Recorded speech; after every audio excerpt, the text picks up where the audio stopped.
যারা বিবাহিতা এদের যদি সাক্ষ্য প্রমাণে ধরা পড়ে তাহলে মাটির ভেতরে বুক পর্যন্ত গেড়ে ইট পাথর দিয়ে হত্যা করা লাগবে। এটা কোরআনে আছে না আমি বানিয়ে বলেছিলাম? আগামীতে যে দিন আসতেছে এটা ইসলামের বিজয়ের দিন ইনশাআল্লাহ। তারা এই ডাকশো জাকশো রাকশো চাকশোর মতো ধরা খাবে ইনশাআল্লাহ। শুকুরের মাংস খাওয়া যেরকম হারাম, মানুষের টয়লেট খাওয়া যেরকম হারাম, কোন বাজেট সরকারের পক্ষ থেকে আপনাদের জন্য যা আসবে ওটা আমার বাড়িতে পকেটে নিয়ে যাওয়া ঠিক ওই রকম হারাম মনে করি। আপনাদেরকে আমরা সুসংবাদ দিতে পারি, বাংলাদেশ জামাত ইসলামী এই 15.5 মাসে যেটা দেখাতে পেরেছে, ৭৩টা দল আছে এই বাংলাদেশে, কোন দল এখনো পর্যন্ত তার ধারে কাছে যেতে পারে। আমরা ৫৪ বছর মানুষের সাথে মিশতে পারি নাই, বিশেষ করে আপনাদের সাথে। আমি কুষ্টিয়ার মানুষ, আপনাদের মানুষ, কিন্তু আমি কুষ্টিয়াতে ভালোভাবে থাকতে পারি নাই। 12 মাসের আমার মনে হয় ৮-১০ মাস থাকা লাগে আমার রাস্তায়। কুষ্টিয়াতে ঢোকার আগে, গ্রামের বাড়ি যাওয়ার আগে প্রশাসন যে হাজির, কুষ্টিয়ার বাড়িতে আসার আগে প্রশাসন যে হাজির। কিন্তু এই 15 মাসে আল্লাহ দিন পাল্টিয়ে দিয়েছে, এখন আর প্রশাসন বাড়িতে হাজির হয় না, পাহারা দেওয়ার জন্য যায়। আলহামদুলিল্লাহ। আমরা যেমন পরিবেশ পেয়েছি, আমরা এই দেশের মানুষকে এই পরিবেশ আবার উপহার দিতে চাই। আপনারা এই পরিবেশ চান না? আমরা আজকে স্যারের মুখে শুনছিলাম, পেপারটা আমি দেখি নাই, শুনলাম একটা দল তারা চাচ্ছে যে নির্বাচন পেছিয়ে গেলে আমাদের কোনো অসুবিধা নেই। আপনি এতদিন পর্যন্ত এই যে সেক্রেটারি সাহেব বলছিলেন যে আপনারা যে ধোয়া তুললেন, জিকির করলেন যে আমরা অন্তত 15 মাস আগেই নির্বাচন চাই, আগস্টের 5 তারিখের অন্তত 3 দিন পরে মানুষ ধোয়া তুলেছিল এই দেশে কিছু মানুষ। তারা এখন 15 মাস পরে বলছে পিছিয়ে গেলে আমাদের অসুবিধা নেই। আমরা টের পেয়েছি আপনারা কেন এটা বলতে চাচ্ছেন। গত 3 দিন 4 দিন আগে একটা রিপোর্ট পেয়েছি আমরা, আমেরিকার গুরুত্বপূর্ণ একটা রিপোর্ট দিয়েছে তারা। বাংলাদেশ জামাত ইসলামী এবং যারা বড় দল বলে চিল্লায় তাদের চাইতে মাত্র 4% ভোট কম আছে।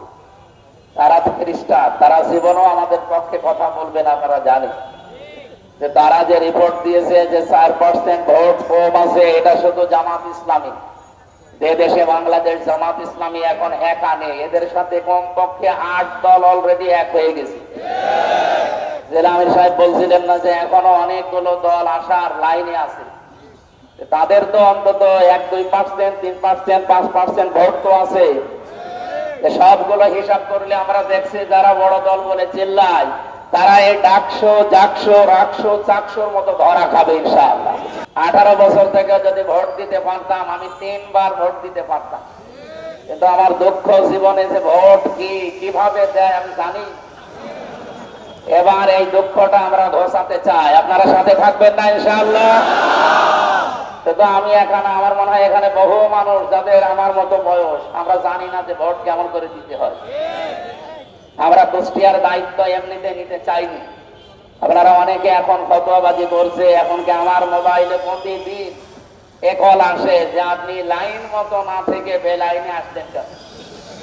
বেলাইনে এসেছি মানে যে আপনার লাইন ছিল কোরআনের প্রচার করা, আপনি হঠাৎ করে এই রক্ত পিচ্ছিল পথে, এই সংসা বিক্ষুব্ধ পথে আসলেন কেন?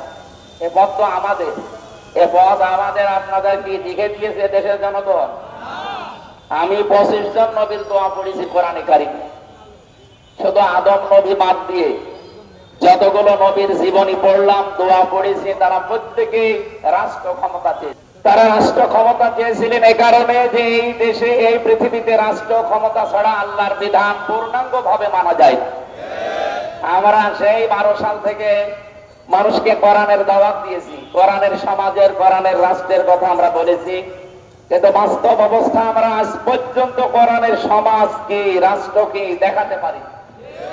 যে যারা বিবাহিতা এদের যদি সাক্ষ্য প্রমাণে ধরা পড়ে তাহলে মাটির ভেতরে বুক পর্যন্ত গেড়ে ইট পাথর দিয়ে হত্যা করা লাগবে। এটা কোরআনে আছে না আমি বানিয়ে বলেছিলাম? এ কথা বলার পরে আমি যেহেতু জেলে চলে গেছি, 3 বছর পরে বের হয়ে শুনলাম গ্রামের লোক 2 ভাগ। কেন এরকম হয়েছে? এক ভাগ বলছে আপনি শুধু ফতোয়া দিতে পারেন, কার্যকর করতে পারেন না। এই জন্য এবার ভাষায় গামছা বেঁধে লিখেছি কার্যকর করবো ইনশাআল্লাহ। বাংলাদেশের 300 এমপির 151 জন যদি আমরা কোরআন বুকে নিয়ে এবার যেতে পারি, আল্লাহর কসম যেগুলো এতদিন আপনাদের সামনে বলেছি ওইগুলো আমরা সংসদে কার্যকর করব। আপনারা পেছনে থাকবেন না ইনশাআল্লাহ? আলহামদুলিল্লাহ, আপনাদের স্বতঃস্ফূর্ত আহ্বানে আগামীতে যদি ইসলাম বাংলাদেশ জামাত ইসলামের মাধ্যমে ক্ষমতায় যেতে পারি, আমি কথা দিতে পারি বাংলাদেশ জামাত ইসলামী যে 16টা বিষয় আমরা লিখে দিয়েছি আমাদের লিফলেটে কুষ্টিয়ার জন্য, ইনশাআল্লাহ 16টা বিষয়ের পুঙ্খানুপুঙ্খানু হক আদায় করে আমরা আদায় করবো ইনশাআল্লাহ। কিন্তু আপনারা পর্যন্ত পৌঁছিয়ে না দিলে আমার শুধু ওই দোয়া করা আর জিকির করা পর্যন্ত সর্বোচ্চ ফতোয়া দিতে পারবো। সুতরাং আমরা এখন আর ফতোয়া শুধু দিতে চাই না। বাংলাদেশে যেহেতু দল মত এখন জাতি বর্ণ ধর্ম নির্বিশেষে সব আমার মনে হচ্ছে এক হয়ে গেছে, এবং আমেরিকার এই রায়ে তাদের এই রিপোর্ট অনুযায়ী দেশের পরিবর্তন এই 3 দিনে অনেক কিছু ঘটে গেছে।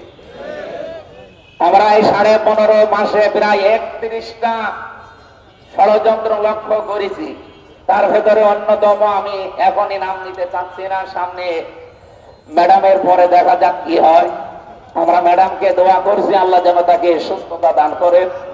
কুষ্টিয়ার জন্য যেগুলো করব বলে আপনাদেরকে বলার সময় এখন, যেহেতু মাগরিবের নামাজ আর 2-3 মিনিট আছে, আমরা আমাদের লিফলেটে সব লিখে দিয়েছি, আপনাদের ঘরে বাড়িতে দোকানে আমরা পৌঁছিয়ে দিয়েছি এবং দেব ইনশাআল্লাহ। আপনাদের কাছে আমার চাওয়া এবং পাওয়া শুধু সাথে থাকবেন এবং দোয়া করবেন। এই দোয়াটা করতে পারবেন না ইনশাআল্লাহ?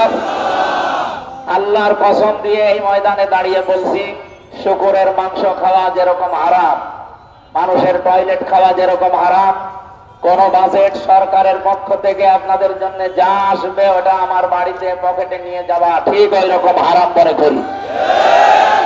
এই জন্য আমরা আশা করি এবং বিশ্বাস করি বাজেট যদি আসে, খরচ যদি হয়।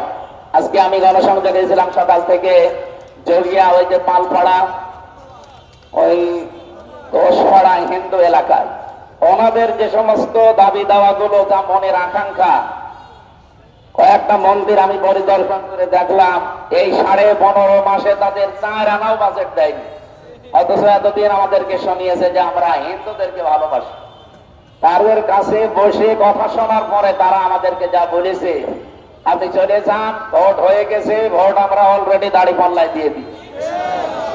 আমরা তাদেরকে আশ্বাস দিয়েছি যা আসবে বাজেট, একটা টাকা আমির হামজা এবং জামাত ইসলামের ফান্ডে যাবে না, সব আপনাদের যার নামে আসবে তার কাছে পৌঁছিয়ে দেওয়া হবে ইনশাআল্লাহ।